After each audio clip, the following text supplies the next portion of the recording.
আসসালামু আলাইকুম। তানজিদুল ইসলাম পড়াশোনা করছি ঢাকা বিশ্ববিদ্যালয়ে। আজকে আপনাদের সাথে যে বিষয় নিয়ে আলোচনা করব হচ্ছে বাংলার যে গুরুত্বপূর্ণ কিছু এমসিকিউ রয়েছে সেটার উপরে আমরা আলোচনা করব। আশা করি ক্লাসে অনেক জয়েন হয়েছে। আমি হচ্ছে এই কমেন্টগুলো একটু দেখি। আহ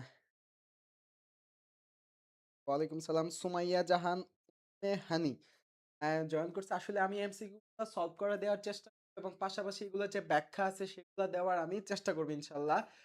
আপনাদের যদি কেউ ফ্রেন্ড সার্কেল কেউ পরীক্ষা দেয়, তার যদি এই ক্লাসটা উপকারে লাগে দয়া করে তাকে জানান ক্লাসে আসার জন্য। আশা করি তার উপকার হবে এবং আপনারও উপকার হবে। ঠিক আছে? আ আমি আর ১ মিনিটের মধ্যে ক্লাসটা শুরু করব। আমি কমেন্টগুলো দেখে ক্লাসটা শুরু করতেছি।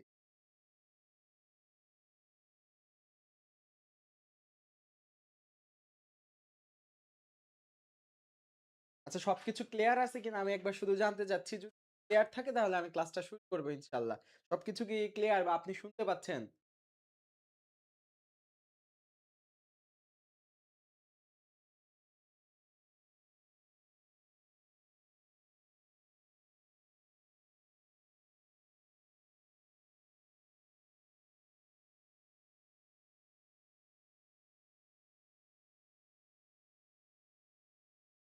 আচ্ছা ঠিক আছে। আমি ক্লাসটা শুরু করি তাহলে। দেখেন এই জায়গা থেকে আমরা বাংলার আজকে যে এমসিকিউ গুলো নিয়ে আলোচনা করব তার প্রথম যে এমসিকিউটা আছে সেটা হচ্ছে সাহিত্য সম্রাট নামে খ্যাত কোন বাংলা লেখক। এখন কথা হলো যে আমার কোশ্চেনগুলা কোথায় থেকে আসে? আমার কোশ্চেনগুলো মূলত আসে জবের প্রিপারেশনের ক্ষেত্রে যে জায়গা থেকে কোশ্চেন মূলত সাহিত্য থেকে। আর সাহিত্য থেকে গুলা বেশি আসে। পাশাপাশি হচ্ছে গ্রামার, সাহিত্য গ্রামার আর হচ্ছে আপনার বিরোচন অংশ। বিরোচন মানে হচ্ছে মুখস্থ। হ্যাঁ? বিরোচন এটা হচ্ছে মেমোরাইজিং পার্ট। তাহলে আমার ৩ টা জায়গা থেকে কোয়েশ্চেন হয়। এক সাহিত্য যেটা এই যে লেখকের উদ্ধৃতি বই এগুলা থেকে আসে লেখকের নাম জানতে চাই। গ্রামাটিক্যাল যে পার্ট থাকে গ্রামার অংশ থেকে ব্যাকরণ অংশ সেখান থেকে কোয়েশ্চেন আসে। আর এই যে বিরোচন অংশ মুখস্থ অংশ যেগুলো থাকে এক কথায় প্রকাশ, বাগধারা, সমার্থক বিপরীত শব্দ এখান থেকে কোয়েশ্চেন আসে। তার মানে বাংলা যদি আপনি প্রিপারেশনটা নিতে চান, আপনার ৩ টা জিনিসের উপরে ফোকাস করতে হবে। এক আমার সাহিত্যটা একটু দেখতে হবে। সাহিত্য বলতে লেখকদের বইয়ের নাম, লেখকদের গল্প, উপন্যাস এগুলার নামগুলো একবার দেখা। আর তারপর হচ্ছে এদের সাহিত্যকর্মগুলো একবার দেখা। তারপর হচ্ছে আপনার গ্রামাটিক্যাল তো জানেনই আপনি বর্ণ যেগুলো থাকে কারক, সমাস, বিভক্তি যেগুলো আছে, হ্যাঁ? শব্দ, বাক্য, প্রকরণ এগুলা সব মিলাই গ্রামার আর বিরোচন অংশ কথা তো বললামই। ঠিক আছে? আচ্ছা, সুমাইয়া জান থ্যাংক ইউ। ওকে। আচ্ছা তাহলে আমরা এটা সলভ করি যে সাহিত্য সম্রাট নামে খ্যাত কোন বাংলা লেখক? সাহিত্য সম্রাট কাকে বলা হয় বলেন? সাহিত্য সম্রাট বলা হয় মূলত এখানে বঙ্কিমচন্দ্র চট্টোপাধ্যায়কে। বঙ্কিমচন্দ্র চট্টোপাধ্যায়কে বলা হয় সাহিত্য সম্রাট। তারপরে দেখেন রবীন্দ্রনাথ ঠাকুর। এই রবীন্দ্রনাথ বলা হয় কবিগুরু। এখন কথা হলো উনাকে কবিগুরু এই উপাধি কে দেন? দেখেন আমি পড়ানোর পাশাপাশি হচ্ছে এক্সট্রা সেটা আপনি লিখে রেখে দিয়েন। আশা করি কাজে লাগবে। আমি শুধু সলভ করাবো না। পাশাপাশি হচ্ছে এমসিকিউ গুলা যেগুলা থাকে অপশন সেগুলোরও ব্যাখ্যা দেওয়ার চেষ্টা করব ইনশাআল্লাহ। ঠিক আছে? আচ্ছা দেখেন আপনি এই জায়গায় আচ্ছা কবিগুরু। কবিগুরু কবিগুরু উপাধি দিয়েছিলেন কে? রবীন্দ্রনাথ ঠাকুর। এটা ছিল মহাত্মা গান্ধী। ঠিক আছে? মহাত্মা গান্ধী এই উপাধি দিয়েছিল রবীন্দ্রনাথ ঠাকুরকে। ঠিক আছে? মহাত্মা গান্ধী উপাধিটা দিছিল কাকে? রবীন্দ্রনাথ ঠাকুরকে। ঠিক আছে? এখন কথা হলো এই মহাত্মা উপাধি আবার কে দিছে? দেখেন রবীন্দ্রনাথ ঠাকুর আবার এই গান্ধীজিকে এই গান্ধীজির নাম হচ্ছে করমচাঁদ মোহনদাস গান্ধীজি। হ্যাঁ? গান্ধী এরকম। ঠিক আছে? তো এই উনারে উপাধি দিছে হচ্ছে রবীন্দ্রনাথ, আবার রবীন্দ্রনাথকে উপাধি দিছে হচ্ছে গান্ধী। ঠিক আছে? একজন আরেকজনরে পাম দিছে।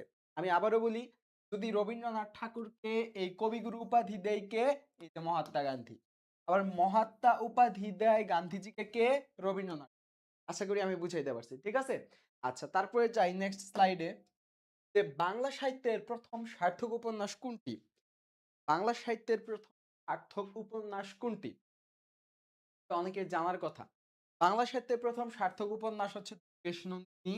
দুর্গেশনন্দিনী এটা প্রকাশিত হয় ১৮৬৫ সালে। খুবই ফেমাস এটা আমরা অনেক ছোট থেকেই পড়ি যে বাংলা সাহিত্যের ১ম সার্থক উপন্যাস। সার্থক বাজারে প্রচলিত, সবার কাছে সমাদৃত এবং এখানে উপন্যাসের যতগুলা গুণ থাকে সেই গুণগুলার সকল বৈশিষ্ট্য বহন করেছিল এই দুর্গেশ নন্দিনী।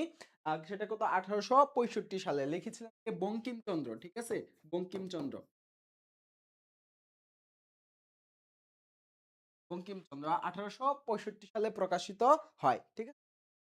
এই জায়গায় শকুন্তলা যদি বলি, শকুন্তলা হচ্ছে ঈশ্বরচন্দ্র, হ্যাঁ ঈশ্বরচন্দ্র বিদ্যাসাগরের, শকুন্তলা হচ্ছে বিদ্যাসাগরের বই। ঈশ্বরচন্দ্র, ঠিক আছে, শকুন্তলা হচ্ছে ঈশ্বরচন্দ্র। আর আলালের ঘরের দুলাল এটা হচ্ছে পেরিচাঁদ, হ্যাঁ পেরিচাঁদ ঠাকুর, পেরিচাঁদ। পেরিচাঁদ ঠাকুরের হচ্ছে বই হচ্ছে আলালের ঘরের দুলাল। আমি অপশনগুলো আবারও বলে দিচ্ছি, আলালের ঘরের দুলাল হচ্ছে পেরিচাঁদ, তার পেরিচাঁদ ঠাকুরের, তারপর হচ্ছে কৃষ্ণনন্দিনী বঙ্কিমচন্দ্রের, তারপর হচ্ছে শকুন্তলা কার, ঈশ্বরচন্দ্র বিদ্যাসাগরের। তারপরে দেয় বাংলা উপন্যাস সাহিত্য ধারার প্রতিষ্ঠাতা পুরুষ। বাংলা উপন্যাস এই যে সাহিত্য ধারাটা, এটার প্রতিষ্ঠাতা পুরুষ কে? এই জায়গায় অপশনে বলেন বাংলা উপন্যাসের প্রতিষ্ঠাতা কে, বলেন। Very good, Naima lucky. অনেকে ক্লাসে আসছে, 13-14 জন চলে আসছে অলরেডি। যাক, তাহলে হচ্ছে নাইমা লাকি দুর্গেশ নন্দিনী, ধন্যবাদ আপনাকে। ভেরি বাংলা উপন্যাস সাহিত্য ধারার প্রতিষ্ঠাতা পুরুষকে এই যে বঙ্কিমচন্দ্র চট্টোপাধ্যায়। কারণ আমরা দেখলাম যে বাংলা সাহিত্যের প্রথম সার্থক উপন্যাসটা কার, দুর্গেশ নন্দিনী যেটা ছিল ওটা কার, বঙ্কিমচন্দ্র, 1865 সালে প্রকাশিত হয়। দ্যাটস ওয়াই তাকে আমরা এই জায়গায় এটা বলতেই পারি উপন্যাসের একজন মহাপুরুষ, ঠিক আছে। তো অপশন অনুযায়ী আমার এটা সঠিক। আচ্ছা, তারপর আসি ভাষার ক্ষুদ্রতম ভাষিক একক কি? ভাষা, আমরা যে কথা বলতেছি এই যে ভাষা, এই ভাষার ক্ষুদ্রতম এককটা কি? এটা আশা করি পারার কথা। আচ্ছা, দেবাশিস দাস আনসার দিয়েছে এ। Very good. এটার আনসারটা একটু শুনতে চাচ্ছিলাম যে ভাষার ক্ষুদ্রতম ভাষিক একক কি?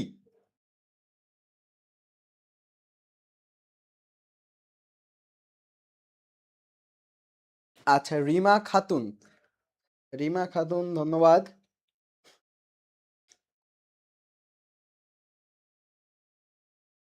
আচ্ছা, অনেকে আনসার দিছে রিমা খাতুন, দেবাশিস দাস, লুবনা শারমিন।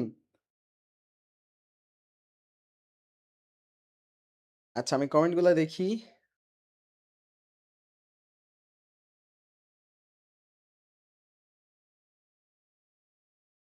আচ্ছা, এখান থেকে আমি আপনাদের দেখাই ভাষার ক্ষুদ্রতম একক, আমি আনসারটা দিয়ে দিচ্ছি ধ্বনি। এখন কথা হলো যে আমি আপনাদের বলে দিই ধ্বনি, এই ধ্বনির নির্দেশক ধ্বনি, ধ্বনি নির্দেশক চিহ্নকে বলা হয় বর্ণ, ঠিক আছে। ধ্বনি নির্দেশক চিহ্নকে বলা হয় কি, বর্ণ। যা আমরা মুখ দিয়ে বলতেছি এটা আমি যখন লিখবো তখন সেটা কি হয়ে যায়, বর্ণ। আর এই বর্ণ থেকেই তৈরি হয় হচ্ছে ধরুন অক্ষর, অক্ষর বর্ণ থেকে ধরেন আমি বললাম অক্ষর, হ্যাঁ অক্ষর বা শব্দ। আর তারপরে যদি তৈরি করি এটা দিয়ে শব্দ। এখন কথা হলো অক্ষর কাকে বলে? আমরা বলি যে নিঃশ্বাসের মানে ক্ষুদ্রতম প্রয়াসে যতটুকু শব্দ, যতটুকু অংশ একসাথে উচ্চারণ করা যায় তাকে আমরা অক্ষর বলি, তাই না? তাহলে যেখানে আমরা যদি মুখ দিয়ে বলি সেটা হয় ধ্বনি, ধ্বনি নির্দেশক। আবারও বলি বর্ণটা কি, বর্ণ হচ্ছে ধ্বনি নির্দেশক। আমরা যা বলি নির্দেশক চিহ্নকে বলা হয় বর্ণ। আর এই যে যে আমরা শব্দ কে শব্দ বা কিংবা কোনো কিছু উচ্চারণ করার সময় ক্ষুদ্রতম প্রয়াসে যতটুকু অংশ একসাথে উচ্চারণ করি সেটাকে কি বলে আমার, অক্ষর, ঠিক আছে।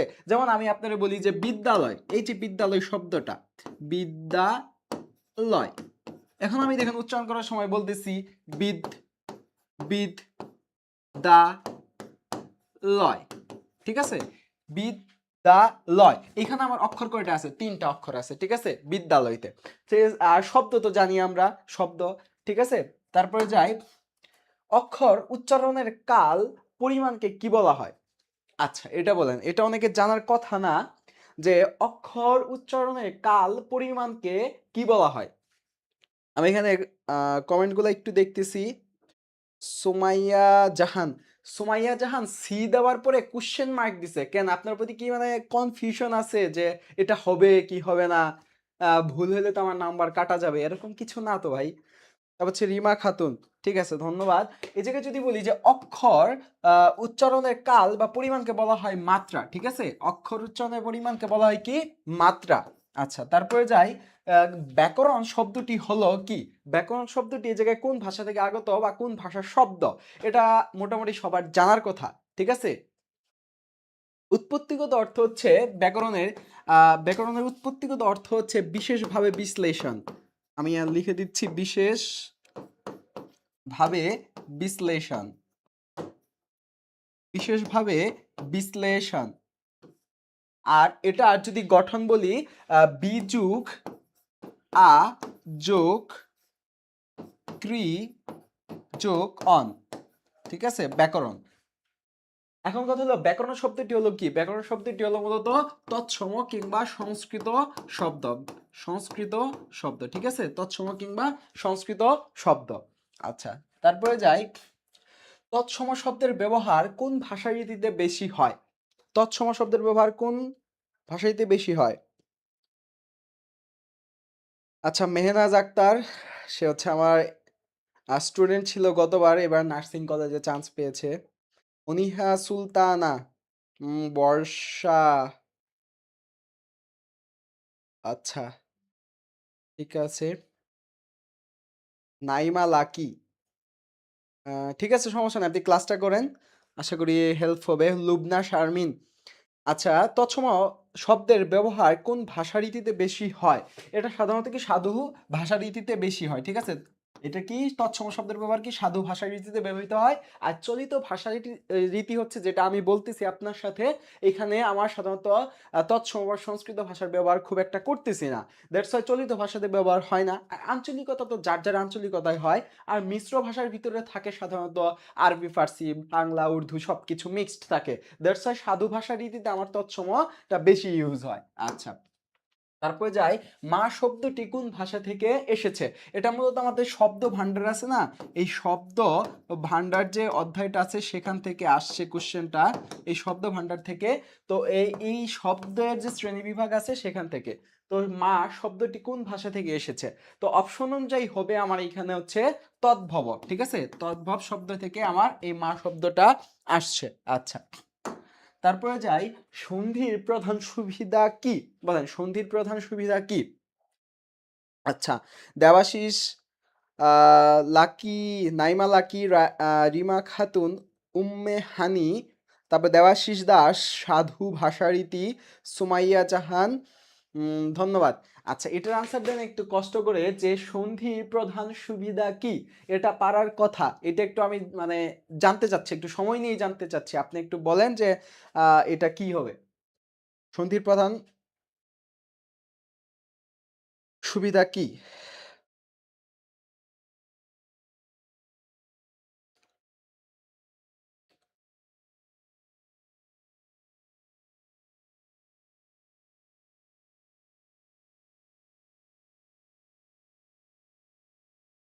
আরিফ, আপনি মনে হয় টাঙ্গাইল থেকে জয়েন করেছেন আমার ক্লাসে, ধন্যবাদ।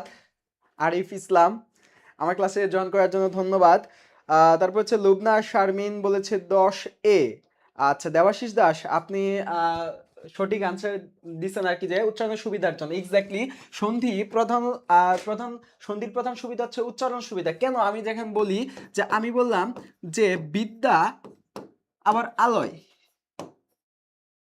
সন্ধি, বিদ্যালয়ের আমার সন্ধি বিচ্ছেদ কি? বিদ্যা চুক আলয়। এখন আমি বললাম, এই কি অবস্থা, কেমন আছো, কই যাও তোমরা? এখন যদি বলে যে ভাই আমি তো বিদ্যা আলয়ে যাচ্ছি, বিদ্যা আলয়ে যাচ্ছ, এখন কথা হলো যে বিদ্যা আলয় নাকি বিদ্যালয়। বিষয়টা হলো এখান থেকে এই যে আটা আছে না, এই আটা লোপ পায়। তো বিষয়টা হচ্ছে সন্ধি বিচ্ছেদ বা সন্ধি করার সুবিধাটাই হচ্ছে আমার উচ্চারণ সুবিধার জন্য। এটাকে যদি আমি একসাথে করি বা সন্ধি করি, তাহলে হয়ে যায় কি, এটা আমার বিদ্যালয়। এখন কিন্তু সে আর বলবে না যে ভাই আমি বিদ্যা আলয়ে যাইতেছি, ঠিক আছে? সে বলবে কি, ভাই বিদ্যালয়ে যাচ্ছি। দ্যাটস ওয়াই উচ্চারণ সুবিধার জন্য আমরা মূলত সন্ধি করে থাকি, ঠিক আছে? আচ্ছা, তাহলে আমার এটা আনসার কি হবে? উচ্চারণ সুবিধা। তারপরে আসি সরানন, সরানন, শিরিন শারমিন, ফাহিমা আক্তার নুপুর, থ্যাংক ইউ। আচ্ছা, জয়দেব বিশ্বাস, থ্যাংক ইউ। এখন দেখেন, সরানন শব্দের সঠিক সন্ধি বিচ্ছেদ কোনটি? এটা হচ্ছে ব্যঞ্জন সন্ধির একটা উদাহরণ। সন্ধি সাধারণত জানেনই আপনারা যে স্বরসন্ধি, ব্যঞ্জন সন্ধি এবং বিসর্গ সন্ধি রয়েছে। সেখানে এইখানে ব্যঞ্জন সন্ধির একটি উদাহরণ, যার আনসার এখানটাতে আছে, আপনারা দেন, আমি একটু দেখতে চাই।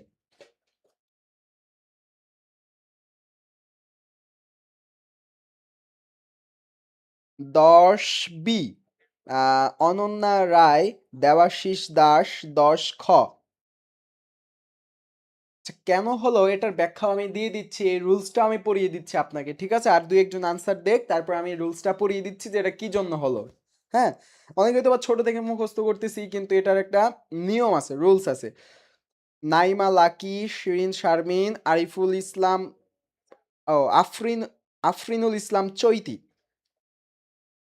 চৈতি, হ্যাঁ ঠিক আছে। এখন আমি এটার ছোট করে একটা রুলস বলে যাই, যেটা হচ্ছে 3 সমান সমান 1। 3 সমান সমান 1 কেন 1? দেখেন, আমি যদি বলি যে ক, খ, গ, তারপরে কি ঘ, তারপরে উ, ঠিক আছে? ক খ গ ঘ উ, এই যে এইখানে, তারপর আরো একটু বুঝাই দিই আপনারে। আচ্ছা, ক খ গ ঘ ম, চ ছ, চ, ছ, জ, ঝ, ইয়, তারপরে ট, ঠ, ড, এর সাথে আমি যুক্ত করতে পারি ডয় বিন্দু র, তারপর হচ্ছে ঢ, এর সাথে কি ঢয় বিন্দু র। আচ্ছা, এটাকে কিন্তু ঢয়ে বিন্দু র বলে, এটাকে কিন্তু ডয়ে বিন্দু র। হ্যাঁ, এটার উচ্চারণ কিন্তু ডয়ে বিন্দু র, এটা ঢয়ে বিন্দু র। আচ্ছা, তারপরে দেখি ট ঠ ড ঢ মূর্ধন্য। হ্যাঁ, এখন কথা হলো যে 3 সমান সমান 1 কেমনে? রুলসটা হলো, যদি সন্ধিবদ্ধ শব্দে, সন্ধিবদ্ধ শব্দ কোনটা? এই যে এটা, যদি সন্ধিবদ্ধ শব্দে এই যে বর্গের এই তৃতীয় বর্ণগুলা থাকে, তাহলে সন্ধি বিচ্ছেদ করার সময় যখন আমি দুইটা অংশ করব, যোগ দুইটা অংশ করব, সেই সময় এই যে যে এই বর্ণগুলা, সেটা এই 1 নাম্বার বর্ণের ঘরটাতে হয়ে যাবে। কিভাবে দেখেন, এই যে ডয় বিন্দু র, এই যে ডয় বিন্দু র এখানে আছে না? এই যে ডয় বিন্দু র, এইখানেও তো ডয় বিন্দু র আছে, তাহলে সেটা প্রথম অক্ষরটা কি? ট। এই যে ট, দ্যাটস ওয়াই এই জায়গাটাতে কি হয়ে গেছে আমার, এই যে আপনারা আনসার দিলেন ট, ঠিক আছে? শর্ট যুগ আনন। এরকম একটা উদাহরণ দেই, যেমন ষড় ঋতু, ষড় ঋতু, ঠিক আছে? ষড় ঋতু। তো এইখানটাতে আপনি দেখেন, এই যে ডয় বিন্দু র আছে না? তাহলে আমি যখন সন্ধি বিচ্ছেদ করব, তাহলে তখন আমার প্রথম বর্ণটা কি আছে? ট, ট। তাহলে এই জায়গায় কি হবে আমার? শর্ট, শর্ট, শর্ট, শর্ট যোগ ঋতু, ষড় ঋতু, ঠিক আছে? ষড় ঋতু, বুঝতে পারছি। তারপরে আরেকটা উদাহরণ দেই, যেমন আমি বললাম বাগদান, ঠিক আছে? বাগদান, বাগদান। তো এই গ নাম্বারটা আমার কত নাম্বার সিরিয়াল আছে? এই যে 3। যদি বর্গের তৃতীয় নাম্বার বর্ণ থাকে, তাহলে সেটা কি হয়ে যায়? 1 নাম্বার বর্গ হয়ে যায়। তাহলে বিচ্ছেদ করার সময় এই গটা কি হবে? ক। যেমন বাক, বাক যোগ দান, বাক দান, ঠিক আছে? আরেকটা জিনিস আমরা সবসময় পড়ি, বাগধারা। এই বাগধারার সন্ধি বিচ্ছেদটা কি হবে দেখেন, বাগধারা, আমি বললাম বাগধারা, এই বাগধারা সন্ধি বিচ্ছেদটা হচ্ছে, এখানে কি আছে? গ। আর এই গ থাকলে আমার প্রথম বর্ণটা কি আছে? ক। দ্যাটস ওয়াই জায়গায় কি হবে আমার? বাক, বাকের বাক সমান সমান বাক যোগ ধারা, বাক ধারা, ঠিক আছে? দ্যাটস ওয়াই আমার আনসারটা কি হবে এইখানে? শর্ট যুগ আনন্দ। আশা করি বুঝতে পারছেন সবাই, তাই না? ইসরাত জাহান সৃষ্টি এবার নার্সিং ভর্তি পরীক্ষায় সে 17তম স্থান অধিকার করেছে, অভিনন্দন তাকে। Debashis Das, Sumaiya Jahan, Rima Khatun, Umme Habiba Lubna, thank you. Umme Hani, Lubna Sharmin, thank you. আচ্ছা, তারপরে যাই নেক্সট স্লাইডে। আর যে যে পদে সমাস হয় তাদের প্রত্যেকটির নাম কি? যে যে পদ সমাস হয়, আপনি আগে আনসার করেন, বুঝেন কিনা।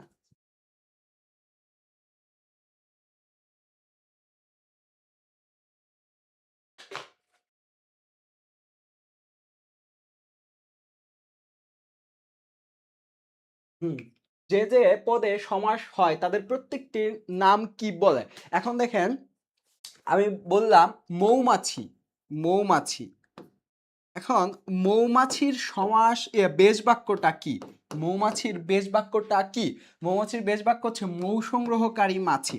মৌ সংগ্রহকারী মাছি। মৌ সংগ্রহকারী মাছি। মৌ সংগ্রহকারী মাছি হচ্ছে মৌমাছি। তো এই অংশটাকে বলা হয় সমস্ত পদ। সমস্ত পদ, এই অংশটাকে বলা হয় সমস্ত পদ। আর এই সম্পূর্ণ অংশটাকে বলা হয় বেশ বাক্য। ঠিক আছে, এটাকে কি বলা হয়? বেশ বাক্য। বেশ, সরি, বেশ বাক্য বা বিগ্রহ বাক্য। বিগ্রহ বাক্য, ঠিক আছে, বেশ বাক্য বা বিগ্রহ বাক্য এই সম্পূর্ণ অংশটাকে বলা হয়। আর এই সবগুলো অংশ মিলে আমার এই জায়গাটাতে কি আসছে? একটা মাত্র সমস্ত পদ পাইতেছি আমি। হ্যাঁ, আচ্ছা, আরেকটা বিষয় বলে দেই, সমাস শব্দের অর্থ কিন্তু মিলন। হ্যাঁ, আবারও বলি, সমাস, সমাস শব্দের অর্থ কিন্তু মিলন। শব্দের অর্থ হচ্ছে, অর্থ কিন্তু মিলন। আবার অনেকে মনে মনে ভাবতেছে, ভাই সারা জীবন পড়ে আসলাম ধ্বনি সন্ধি শব্দের অর্থ মিলন, আজকে আবার কি বলে সমাস শব্দের অর্থ মিলন। ইয়েস, কেন এই জায়গাটাতে সমাস শব্দের অর্থ মিলন হলো? এগুলা কিসের মিলন? পদের মিলন বা শব্দের মিলন। বাট ধ্বনিতে কিসের মিলন হয়? ধ্বনিতে কিন্তু আবার আমার কি বলে, সন্ধিতে হচ্ছে ধ্বনির মিলন হয়। ঠিক আছে, আমি আবারও বলি, এই জায়গায় সমাসে কার মিলন হয়? শব্দের কিংবা পদের মিলন হয়। আর সন্ধিতে কার মিলন হয়? ধ্বনি এবং ধ্বনির মিলন হয়। সন্ধি শব্দের অর্থ মিলন, সমাস শব্দের অর্থ কি আমার? মিলন। ঠিক আছে, এবার আসি যেটা বুঝাচ্ছিলাম, এই যে এটা আমার পুরাটা একটা বেশ বাক্য এবং বিগ্রহ বাক্য যাই বলি না কেন, এখানে যে এই পদগুলো আছে 1 2 3, এই প্রত্যেকটাকে বলে হচ্ছে আমার, প্রত্যেকটাতেই বলে হচ্ছে আমার সমসমান পদ। সমসমান, সমসমান পদ। ঠিক আছে, সমসমান পদ। আমি আবারও বলি, সমাস শব্দের অর্থ হচ্ছে মিলন। কার মিলন? পদের মিলন। ঠিক আছে, এই যে পদগুলা মিলে হচ্ছে সমাস, আর এটাকে বলে হচ্ছে সমস্ত পদ। আর সম্পূর্ণ অংশটাকে বলা হচ্ছে বেশ বাক্য কিংবা বিগ্রহ বাক্য। আর প্রত্যেকটা পদকে একসাথে বলে সমসমান পদ, বা আলাদা আলাদা পদকে বলে কি বলে? সমসমান পদ। এই যে কোশ্চেন কি ছিল, যে যে পদ সমাস হয় তাদের প্রত্যেকটিকে 1 2 3 প্রত্যেকটিকেই কি বলে? সমসমান পদ বলে। এই তাহলে আনসার কি হবে আমার? সমসমান পদ। ওকে, হুম, ওকে। তারপরে যাই, চাঁদ মুখ কোন সমাস? চাঁদ মুখ কোন সমাস? বলেন, চাঁদ মুখ কোন সমাস?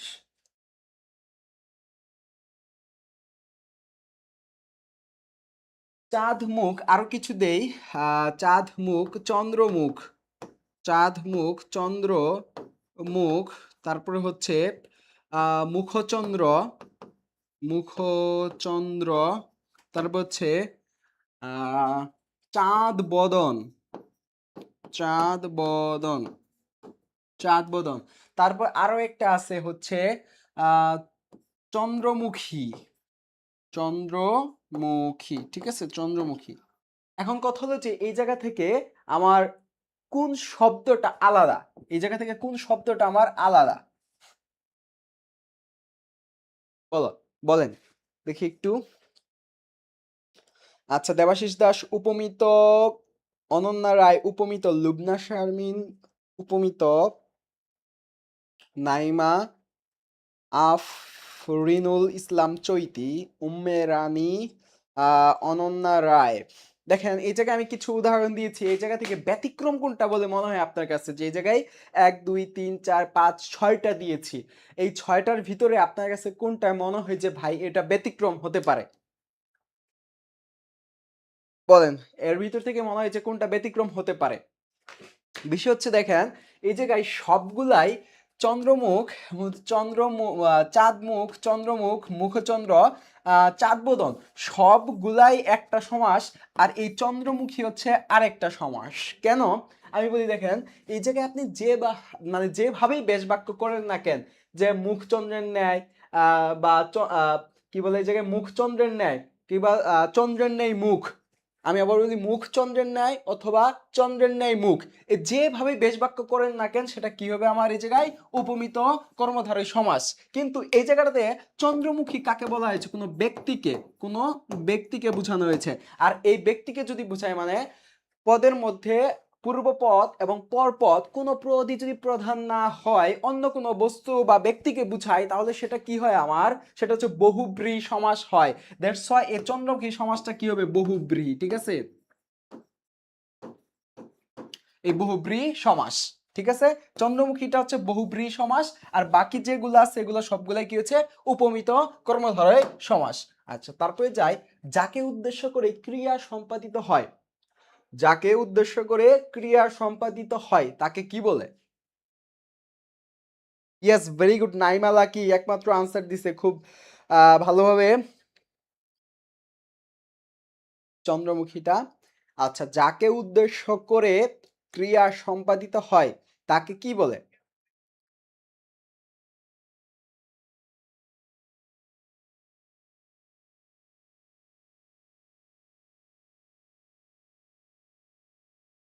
আচ্ছা, যাই, যাকে উদ্দেশ্য করে আমার ক্রিয়া সম্পাদিত হয় তাকে বলে হচ্ছে কর্ম।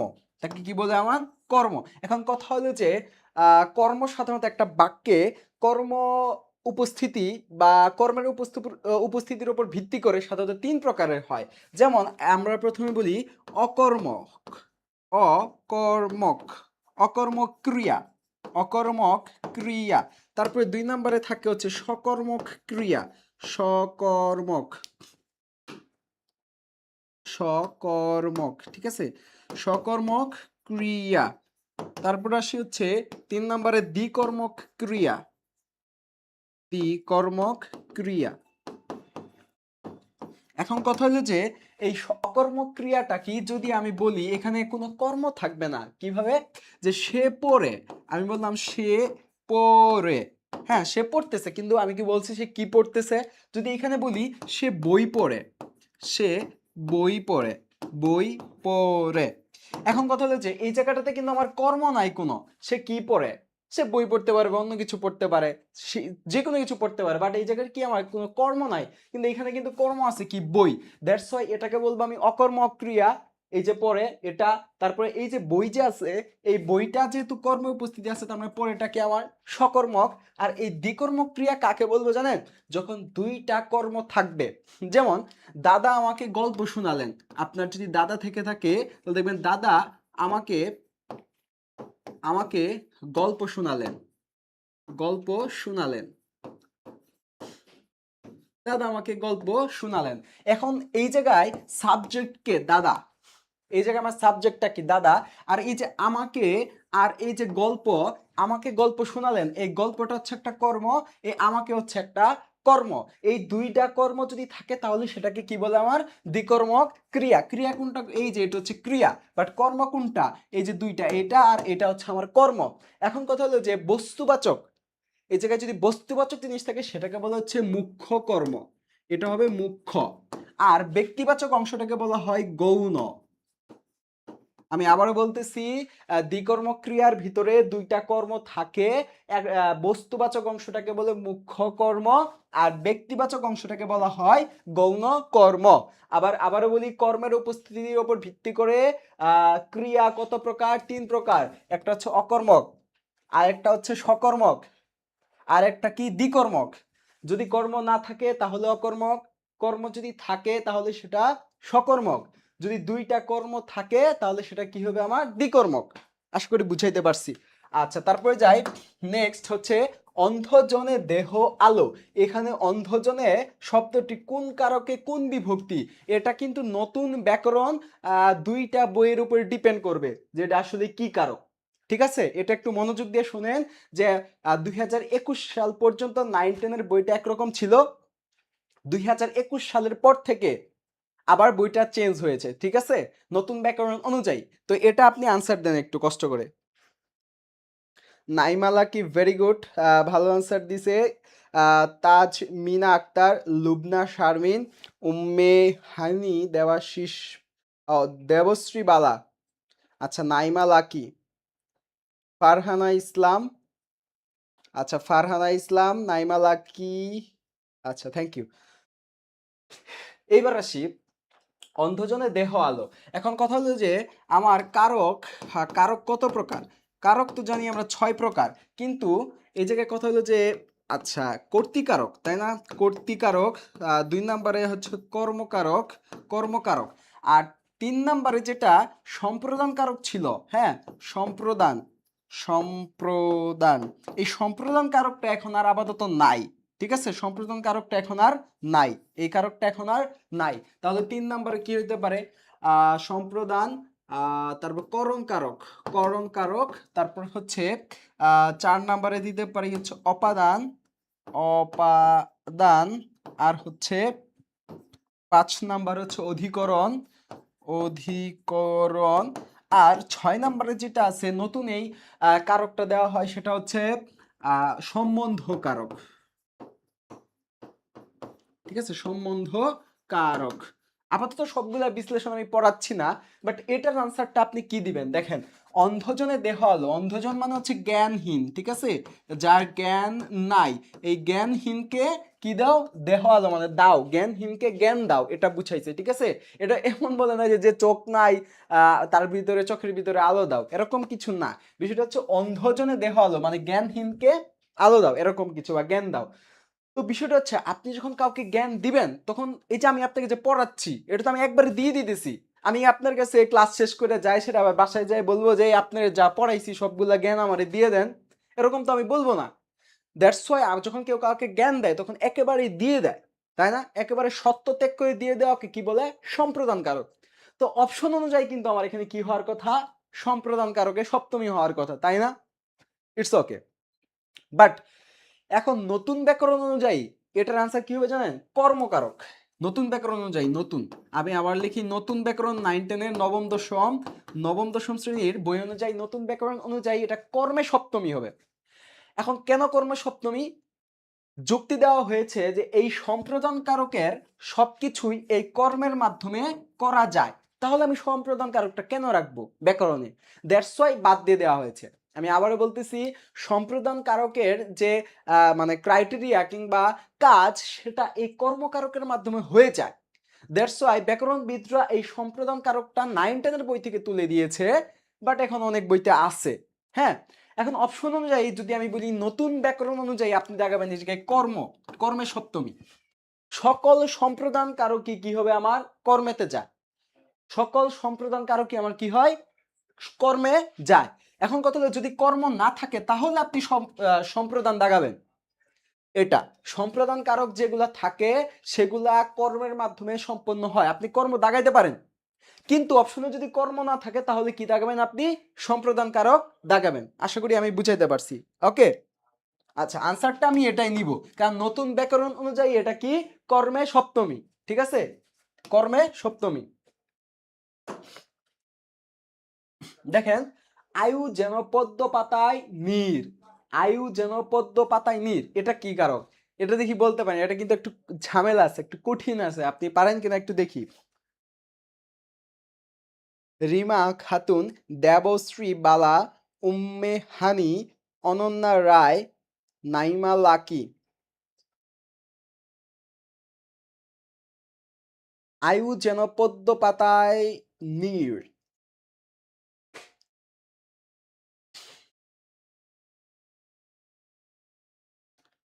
আচ্ছা, এটা আনসার করেন একটু দেখি।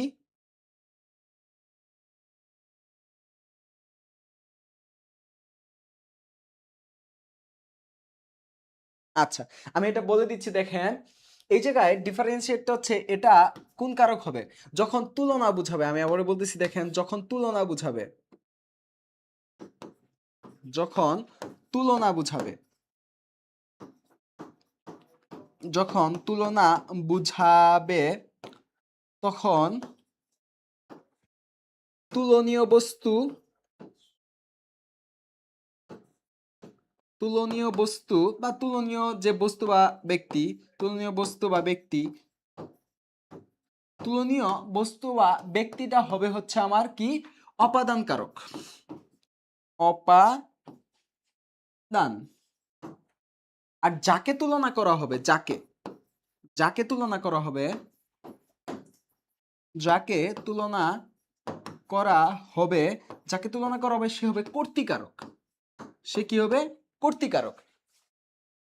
দেখেন আমি বললাম এই আপনি তো আমার চেয়েও ভালো স্টুডেন্ট। হ্যাঁ, আমি বললাম যে আপনি তো আমার চেয়েও ভালো স্টুডেন্ট, কি তুলনা বুঝাইতেছে না? তুলনা বুঝাইতেছে। আবার এই জায়গায় বললাম যে এই জায়গায় সেটাই বুঝাইছে, আয়ু যেন পদ্মবাতার নীর, মানে এইরকম তুলনা, আমি তুলনার জিনিসটা আগে বুঝাইতেছি, তারপর আমি ডিফারেন্সিয়েটটা করতেছি আপনাকে। আয়ু যেন পদ্মপাতার নীর, এখানে তুলনা করছে কার সাথে? আয়ু যেন পদ্মপাতার নীর।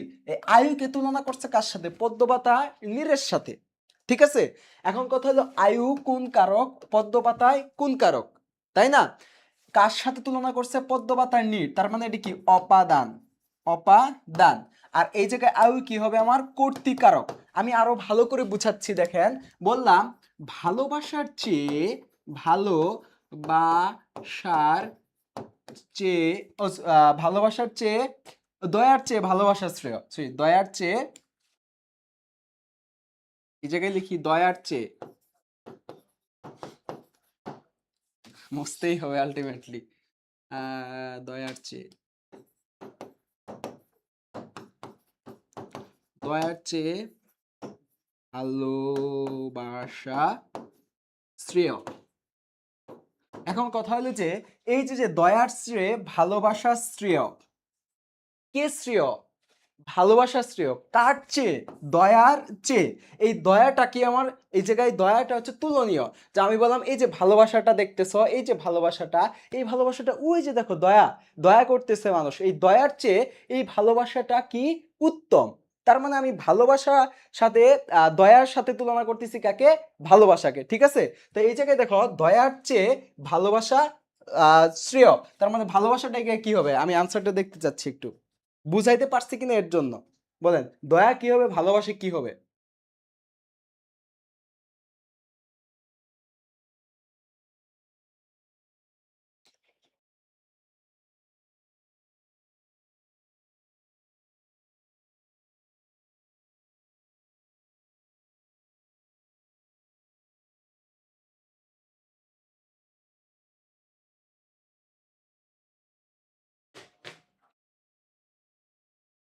আচ্ছা, আশা করি মনে হয় বুঝতে পারছেন। দেখেন আমি আবারও বলি, দয়ার চেয়ে ভালোবাসা শ্রেয়।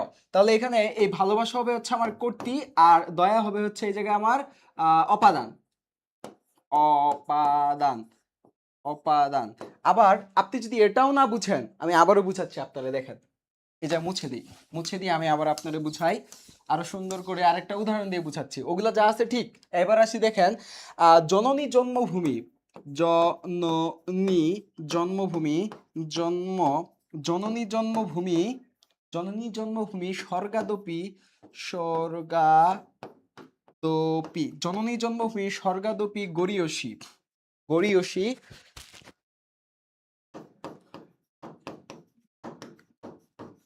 এখন দেখেন আমি যদি বলি জননী জন্মভূমি, আমি তুলনা করতেছি কাকে?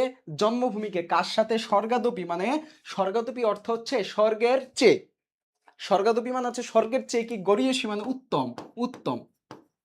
তার মানে আমি বলতেছি যে আমার জন্মভূমিটা ওই যে স্বর্গ, ওই স্বর্গের চেয়েও কি আমার কাছে উত্তম। তো এই যে জন্মভূমি, জন্মভূমিটা কি ওই স্বর্গের চেয়ে উত্তম। তো আমি তুলনা করতেছি কাকে? স্বর্গের সাথে। এই স্বর্গটা হবে আমার অপাদান। ঠিক আছে, অপাদান। আর এই জায়গায় এই জন্মভূমিটা কি হবে? কর্তৃকারক। এখন আমি ফিনিশিং এ যাই, সেটা হচ্ছে এই যার সাথে তুলনা করব, তুলনীয় বস্তুটা হবে হচ্ছে আমার অপাদান কারক, আর এই জায়গায় জন্মভূমিটা কি হবে? আমার কর্তৃকারক, কারণ একে তুলনা করতেছি, যাকে তুলনা করব সে হবে কি? কর্তৃকারক। তো এই জায়গায় আমি আয়ুটাকে কর্তৃকারক দিছি, আর পদ্মপাতাটাকে আমি অপাদান দিছি। ঠিক আছে, আচ্ছা। নিচের কোন বানানটি শুদ্ধ? নিচের কোন বানানটি শুদ্ধ এটা পারার কথা। সমুজ্জ্বল বানানটা কি? এই জায়গায় শুদ্ধ, সমুজ্জ্বল। ঠিক আছে, ওকে। তারপরে যাই, নিচের কোন বানানটি শুদ্ধ? এটাও শুদ্ধ হচ্ছে কোনটা বলেন? এটা শুদ্ধ হচ্ছে নিশিথিনি, নিশিথিনি, নিশিথিনি। কোনটা হওয়ার কথা? দেখেন লাস্টেরটা হওয়ার কথা, তাই না? লাস্টেরটা হওয়ার কথা। এটা হচ্ছে নিশিথিনি, লাস্টেরটা। হ্যাঁ, নিশিথিনি। সমুজ্জ্বল নিশিদিনী। এখন কিছু বানান আমি লিখে দিচ্ছি যেগুলো পরীক্ষায় অনেকবার আসছে। পিপিলিকা, পিপিলিকা। তারপরে দেখেন শারীরিক, শারীরিক, এগুলো পরীক্ষায় অনেকবার আসে।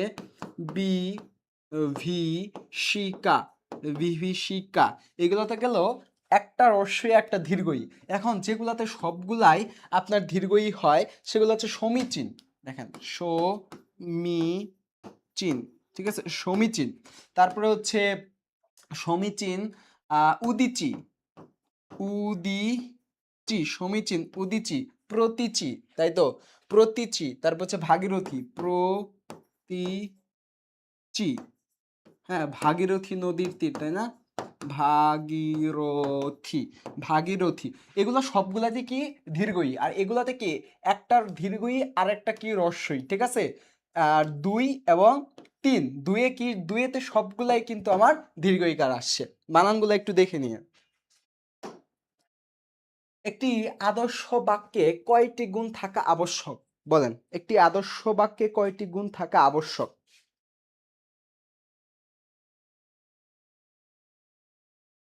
একটি আদর্শ বাক্যে মূলত 3টি গুণ থাকা আবশ্যক। সেটা হচ্ছে আকাঙ্ক্ষা, আকাঙ্ক্ষা, আগে ওটা দিয়ে নেই, এইভাবে লিখি, আকাঙ্ক্ষা,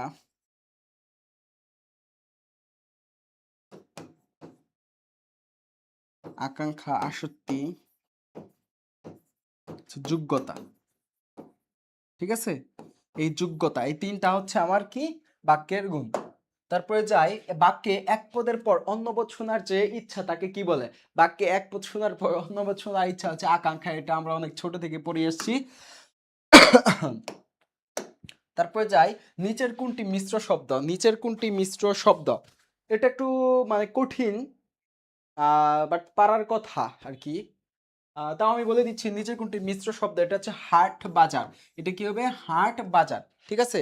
এটা কি হবে? হাট বাজার, মিশ্র শব্দ হাট বাজার, ঠিক আছে। বাংলা প্লাস ফার্সি, বাংলা ফার্সি, হ্যাঁ, বাংলা প্লাস ফার্সি, বাংলা প্লাস ফার্সি এখানটাতে আছে। আচ্ছা, তারপরে যাই, চৌহদ্দি। চৌহদ্দি শব্দটি কোন ভাষার শব্দ? এটা হচ্ছে বাংলা প্লাস ফার্সি, চৌহদ্দি। হ্যাঁ, আরো কিছু বানান লিখে দিই, যেমন কালি কলম, কালি কলম, কালি কলম, ঠিক আছে, কালি কলম। তারপরে ধরেন হচ্ছে কালি কলম, হাফ হাতা, পকেট মার, হাফ হাতা, হাফ হাতা। তারপর হচ্ছে পকেট মার, পকেট মার, হ্যাঁ, পকেট মার। এগুলা, এগুলো হচ্ছে আপনার কি শব্দ? মিশ্র শব্দ। যেমন বাংলা আরবি, এটা হচ্ছে বাংলা যোগ আরবি, হ্যাঁ, আরবি। আর এটা হচ্ছে ইংরেজি, ইংরেজি, ইংরেজি, ইংরেজি আর হচ্ছে তদ্ভব শব্দ, ইংরেজি যোগ তদ্ভব শব্দ। আর এটা হচ্ছে ইংরেজি যোগ বাংলা শব্দ, সময় বাংলা, হ্যাঁ, ইংরেজি যোগ বাংলা শব্দ। তো এরকম অনেকগুলা শব্দ আছে যেগুলো আমার মিশ্র শব্দে গঠিত। যেমন পকেট, এটা ইংরেজি শব্দ, আর মার কি বাংলা শব্দ। হাফ, হাফ বলি না যে হাফ হাতা, এই হাফ হাতার হাফটা কি আমার ইংরেজি, আর বাকিটা হচ্ছে তদ্ভব হাতা যেটা আছে। কালি শব্দটা বাংলা, বাট কলম শব্দটা কি আরবি শব্দ, কলম শব্দটা, ঠিক আছে। এইভাবে মিশ্র শব্দ গঠিত হয়। আচ্ছা, রিমা খাতুন, নাইমা লাকি, রিমা খাতুন, উম্মে হানি, নাইমা লাকি, হাটবাজার, বিথি আক্তার, আকাঙ্ক্ষা, তারপরে হচ্ছে নাইমা লাকি, বিথি আক্তার, আকাঙ্ক্ষা শক্তির যোগ্যতা, থ্যাংক ইউ। নাইমা লাকি, আকাঙ্ক্ষা শক্তির যোগ্যতা, দেবাশিস বালা, নাইমা লাকি, দেবাশিস মোমরুষ্য, নাইমা লাকি, শ্রমজীবী, কর্মজীবী, রুমি, রুমি খাতুন, উম্মে হানি, নাইমা লাকি। আচ্ছা, ঠিক আছে। এবার যাই হচ্ছে পদ বলতে কি বুঝায়? পদ বলতে কি বুঝায় বলেন? পদ বলতে কি বুঝায়? এই পদ বলতে মূলত বুঝায় যে বিভক্তিযুক্ত, কারণ পদ কি বাক্যে ব্যবহৃত হয়, বাক্যে ব্যবহৃত হয়। এই বাক্যে ব্যবহৃত হওয়ার সময় সেখানে কি বিভক্তিযুক্ত হয়, তাই না?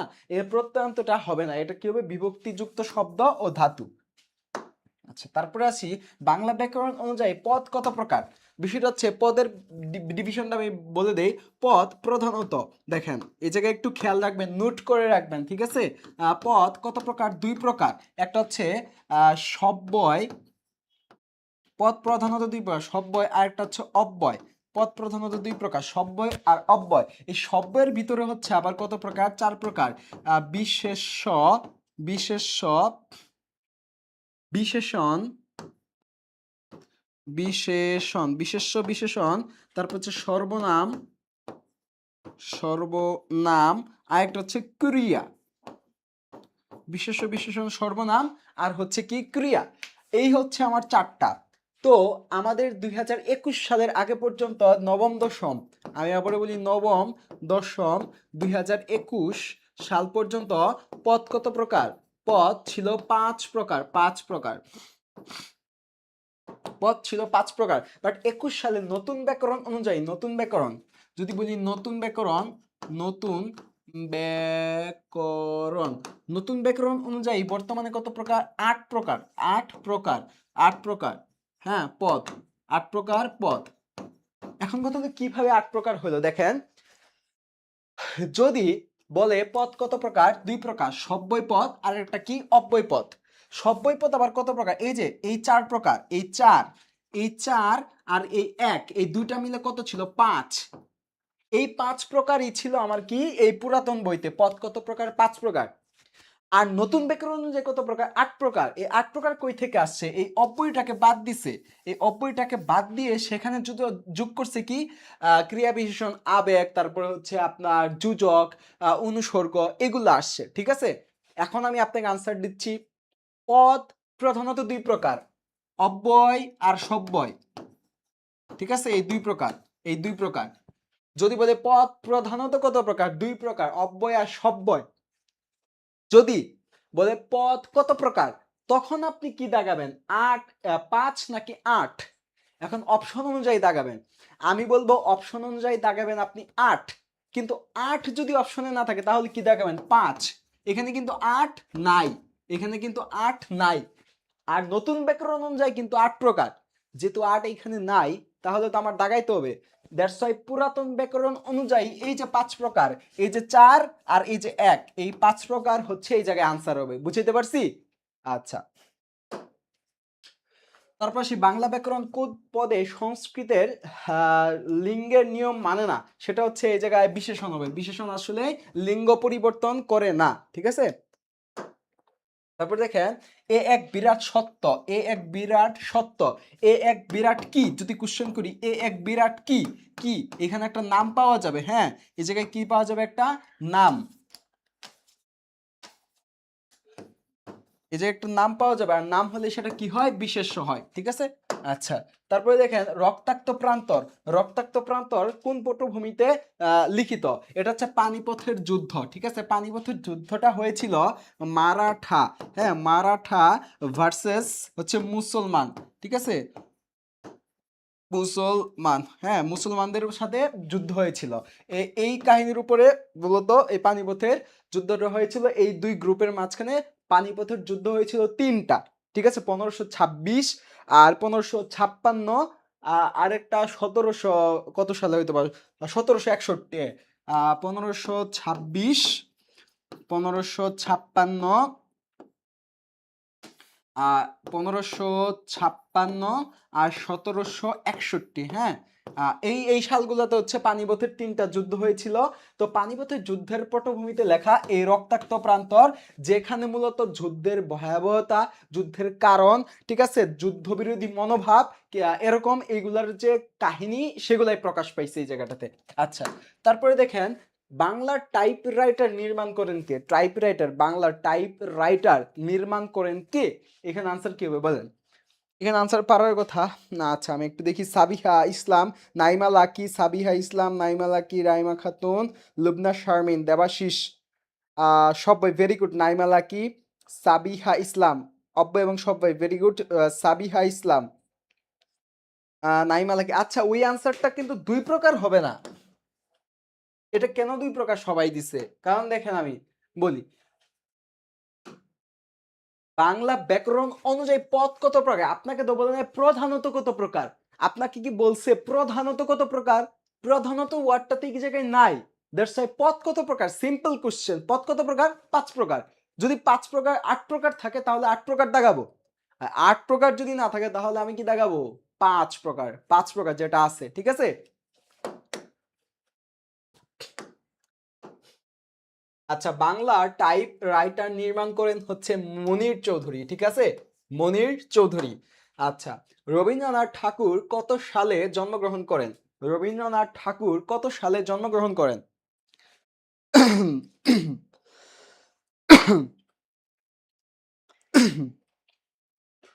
আচ্ছা, এটা তো অনেকে পারার কথা, ছোটবেলা থেকে পড়ে আসছি।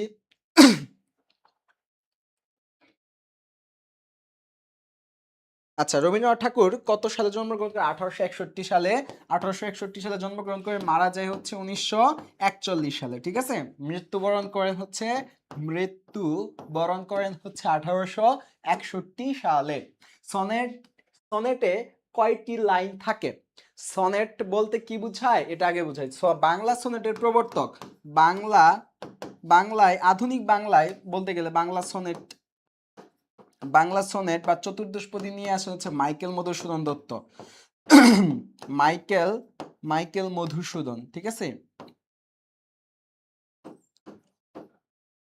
মাইকেল মধুসূদন দত্ত। এই মাইকেল মধুসূদন দত্ত আহ মূলত এই চতুর্দশপদী কবিতার ইয়া করেন। আচ্ছা, সনেটের বাংলা হচ্ছে চতুর্দশপদী কবিতা, চতুর্দশপদী কবিতা। এই চতুর্দশপদী কবিতা মানে কি? চতুর্দশপদী মানে কি? 14। চতুর্দশপদী কি? 14। 14 লাইনের যে কবিতা বা 14 মাত্রার যে কবিতাটা থাকে সেটা কি হবে আমার? এই যে 14টি, ঠিক আছে। কতটি লাইন থাকে, লাইনের কথা জিজ্ঞেস করছে তো, কতটি লাইন থাকে? 14 লাইন, ঠিক আছে। মেঘনাদ বধ কাব্য এর কাহিনী কোথা থেকে গৃহীত হয়েছে? মেঘনাদ বধ কাব্যের কাহিনী কোথায় থেকে নেওয়া হয়েছে? মূলত এটা বাল্মীকি রচিত রামায়ণ থেকে নেওয়া হয়েছে, ঠিক আছে, রামায়ণ থেকে এই কাহিনীটা নেওয়া হয়েছে। তারপর দেখি অমিত্রাক্ষর ছন্দের আবিষ্কার কে করেন? অমিত্রাক্ষর ছন্দের আবিষ্কার করেন এই যে কিছুক্ষণ আগে বললাম মাইকেল মধুসূদন দত্ত, ঠিক আছে, এই যে আছে না, এই যে মধুসূদন দত্ত, ঠিক আছে, মধুসূদন দত্ত। আচ্ছা, এখানে মনে হয় আমি একটা এই যে ইয়া দিতে ভুল করছি, এটা হবে,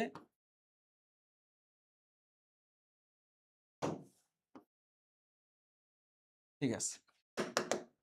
তারপরে দেখেন প্রবোধ কুমার, এই যে প্রবোধ কুমার কোন সাহিত্যিকের প্রকৃত নাম? প্রবোধ কুমার কোন সাহিত্যিকের প্রকৃত নাম, আসল নাম, ঠিক আছে, প্রবোধ কুমার কোন সাহিত্যিকের আসল নাম? আচ্ছা, এই জায়গা হচ্ছে সাবিহা ইসলাম, থ্যাংক ইউ। রামায়ণ বলছে রুমি খাতুন, রামায়ণ। দেবাশিস দাস রামায়ণ বলছে আফরিনুল ইসলাম চৈতি, জান্নাতুল ফেরদৌস, রিমা খাতুন, রুমি খাতুন, নাইমা লাকি, আফরিনুল ইসলাম চৈতি, সাবিহা ইসলাম, সুমাইয়া জাহান, উম্মে হানি, সুমাইয়া জাহান, দেবাশিস বালা, রুমি খাতুন, দেবাশিস দাস, জান্নাতুল ফেরদৌস, নাইমা লাকি, মুনির চৌধুরী বলেছে। আচ্ছা, রুমি খাতুন, মানিক বন্দ্যোপাধ্যায়, ভেরি গুড। আফরিনুল ইসলাম চৈতি, মধুসূদন দত্ত, নাইমেলা কি, ঠিক আছে। এটা আনসার কি হবে? মানিক বন্দ্যোপাধ্যায়। আচ্ছা, তারপর আসি কোনটি মানিক বন্দ্যোপাধ্যায় রচিত প্রথম উপন্যাস? কোনটি মানিক বন্দ্যোপাধ্যায় রচিত প্রথম উপন্যাস বলেন? 5 মিনিট না, ওই যে একবারে। কোনটি মানিক বন্দ্যোপাধ্যায় রচিত প্রথম উপন্যাস বলেন? এটা হবে জননী, ঠিক আছে, এটা কি হবে? জননী।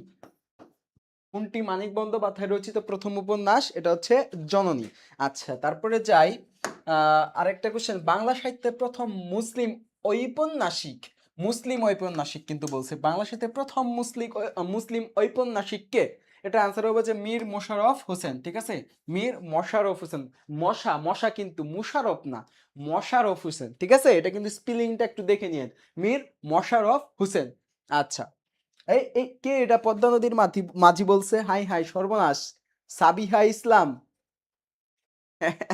কমেন্টটা ডিলিট করে দিছে আবার মনে হয়। সাবিহা ইসলাম, তারপর হচ্ছে লাকি, তারপর দেবাশিস, আহ উম্মে হানি, দেবাশিস, আচ্ছা ঠিক আছে। তো আমরা লাস্ট কোশ্চেনে যাই আমরা। সেটা হচ্ছে বিষাদ সিন্ধু কার রচনা? বিষাদ সিন্ধু কার রচনা বলেন? বিষাদ সিন্ধু কার রচনা? তার আগে বলেন বিষাদ সিন্ধু কোন সমাস? এটা শুনি আগে, কোন সমাস বলেন? বিষাদ সিন্ধু কোন সমাস? বিষাদ সিন্ধু কোন সমাস? বিষাদ সিন্ধু কোন সমাস বলেন? একটু অপেক্ষা করব 1 মিনিট, দেখি আনসার দেন। কোন সমাস? মীর মশাররফ হোসেনের বিষাদ সিন্ধু কোন সমাস? মানে মীর মশাররফ হোসেন আনসার দিছেন, ওটা বলতেছিলাম আর কি, যে বিষাদ সিন্ধু কোন সমাস? জান্নাতুল ফেরদৌস বলেছে জননী। Naima Lucky, thank you. Sabiha, Rumi Khatun, thank you আপনাদের। বিষাদ সিন্ধু কার?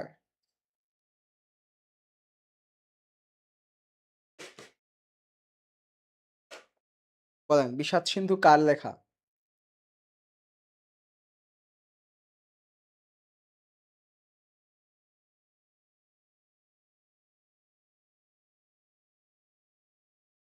যাই তাহলে আনসার দিয়ে আমি শেষ করে দিই, দেখেন। হাই হাই দেবাশিস, বহুব্রী সমাস কে বলছে? এটা তো আল্লাহ ডাকাইতি মতবতলুবি রুমি খাতুন না, শেষ সর্বনাশ, আই হাই। এটা তো হবে হচ্ছে দেখেন বিষাদ সিন্ধু, বিষাদ রূপ সিন্ধু। এবার মনে পড়ে বিষাদ রূপ সিন্ধু, বিষাদ, বিষাদ রূপ, রূপ সিন্ধু। হ্যাঁ বিষাদ রূপ সিন্ধু। তারপর আরো কিছু উদাহরণ বলি, বললে পরে আপনার মনে পড়বে। যেমন আমি যদি বলি দিল দরিয়া, দিল দরিয়া, দিল দরিয়া। তারপর হচ্ছে জীবন তরি, জীবন, জীবন তরি, দিল দরিয়া, জীবন তরি, ক্রোধানল, ক্রোধানল, ঠিক আছে, ক্রোধানল। তারপরে হচ্ছে শোকানল, শোকানল, হ্যাঁ শোকানল। তারপরে দেখেন দিলদরিয়া, জীবন্তরী, ক্রোধানল, শোকানল।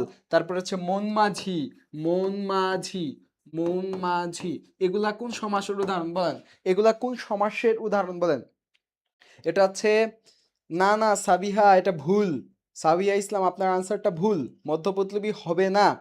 দেবাশিস বহুব্রী হবে না। রুমি খাতুন মধ্যপৎলবী বলেছেন, বাট কোনটার মধ্যপৎলবী? মধ্যপৎলবী বহুব্রীও হয়, মধ্যপৎলবী তো কর্মধারয় হয়, তাই না? আচ্ছা সাবিহা ইসলাম এবার লাইন আসছে, সে বলতেছে রূপক কর্মধারয় সমাস। লুবনা বলতেছে রূপক কর্মধারয়, না সরি, লাকি, নাইমা লাকি। আচ্ছা যাই হোক, এটা মূলত হবে কি আমার বিষাদ সিন্ধু মূলত রূপক, হ্যাঁ রূপক কর্মধারী সমাস, রূপক কর্মধারী সমাস। যেমন দিল দরিয়া, দিলরূপ দরিয়া, ক্রোধনল, ক্রুদ্রুমল, শুক্রুবনল, মনরূপ মাঝি, মনরূপ মাঝি। রূপ শব্দটা থাকলে আমরা সাধারণত জানি কি সেটা রূপক কর্মধারী সমাসে হয়। তাই বিষাদ সিন্ধু কি রূপক কর্মধারয়, ঠিক আছে, রূপক কর্মধারয় সমাস, রূপক কর্মধারয় সমাসের উদাহরণ হবে। আর এটার যেটা আনসার বিষাদ সিন্ধু হচ্ছে মীর মশাররফ হোসেনের একটি বই, ঠিক আছে, মীর মশাররফ হোসেনের একটি বই। ধন্যবাদ সবাইকে, ধন্যবাদ ক্লাসটা মনোযোগ দিয়ে করার জন্য। আপনাদের জন্য সবার জন্য অনেক অনেক দোয়া ও শুভকামনা। সেটা হচ্ছে চাকরি পরীক্ষা হয়তো দিবেন, বেস্ট অফ লাক, ঠিক আছে। আর আমার জন্য দোয়া করবেন, ভবিষ্যতে হয়তো অন্য কোনো ক্লাসে ইনশাল্লাহ দেখা হবে। সবাইকে আমার সালাম, আসসালামু আলাইকুম।